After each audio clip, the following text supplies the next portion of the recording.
Hello guys, naabot na po si Mr. Parcel. Oh.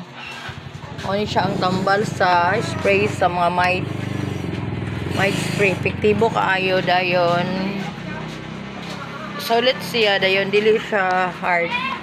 Okay kay siya. Aba nagnakay mga bata. Oh. Naabot na po si Mr. Parcel or si Miss Parcel guys.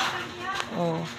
Ijud ko pawala ani kay naamay mananakod og kuting sa mua good. Pag ana sa balay makatakod na dayon og kuting. Kay daghan pud kuting sa ila. Pero karon wala na. Okay na siya. Og niapil na pud siya karon sa ako ang sigig palit og ingon ani kay magpawala lagi kog mga inani kay di ko ganahan. Wala ko ng mga kuting-kuting imbер na kong kalag ana. Unang isuon po siya sa ako ang order. Bulingit pa kayo si Kwan guys, Senyora Mia. Kabulingit pa yun guys, kagi pabilin make up po. Kuan pa yun mo mga tolog. Wa pa nangatarong. Tagan pa ilimpihon. Nara si Mr. Pogi guys. Oh, bagong ligo siya. Laging naka-safety. Oh. Sitting pretty.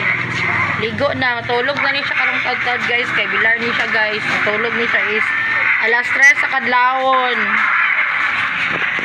Oo nang mura pa mig mga balbal. Then abot si Mr. Parcel. Oh, sa amo kay dugay kay siya brihan. Imbер na kong kalag. Oh, mo na ni siya. Oh. Mani guys, amo na ni siya guys. Oh, tsada kay ni siya guys. Tsada gyud kaayo. Ang dagay mga might ang iyong mga katri. Morning. May buntag. Buntag ay udto na day karon. Ipos nam guys ay kamang limpyo sa ami. Kay nagwatak pa mong lugar.